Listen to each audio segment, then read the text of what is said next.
1926 সালে ব্যক্তিগত অর্থ ব্যবস্থা বিষয়ক the richest man in Babylon বইটি লিখেছিলেন জর্জ এস ক্লাসন।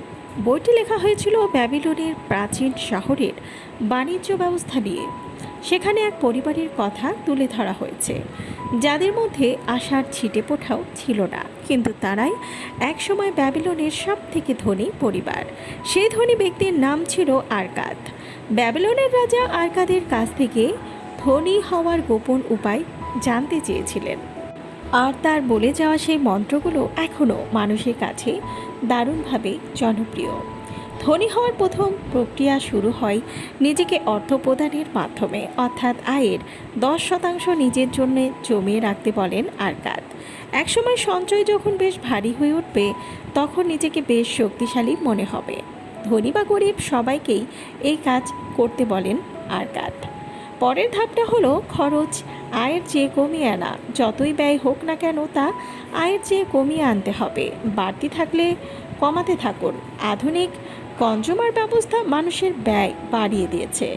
এক্ষেত্রে আরকাদ বলেন, ভেবে চিনতে অপ্রয়োজনীয় খরচগুলো খুঁজে বের করে তা বাদ দিতে হবে।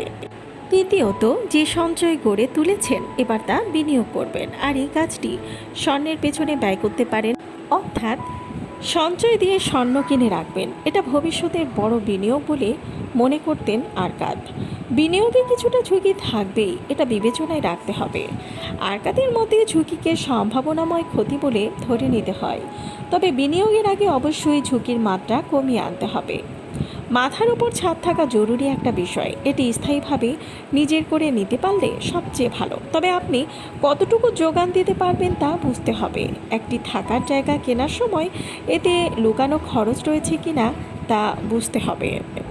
কর্মক্ষম থাকা অবস্থায় ভবিষ্যৎকে গুছিয়ে নিতে হবে। অবসরে যাওয়ার পর বা কর্মক্ষমতা হারানোর পর যেন উপার্জনের উপায় থাকে তা আগে থেকেই প্রস্তুত করে রাখতে হবে। এগুলোর জন্য আধুনিককালে ব্যাংক বা আর্থিক প্রতিষ্ঠানগুলোতে নানা ব্যবস্থা রয়েছে। উপার্জন বৃদ্ধির জন্যে জ্ঞান বাড়াতে হবে, আর এই কাজ শেখার কোনো শেষ নেই। যত শিখবেন ততই নির্ভুলভাবে কাজ করতে পারবেন। যে ব্যক্তি তার কাজ থেকে অনেক বেশি শিখতে পারবেন তিনি সব থেকে বেশি লাভবান হবেন বলে মনে করতেন আরকাদ।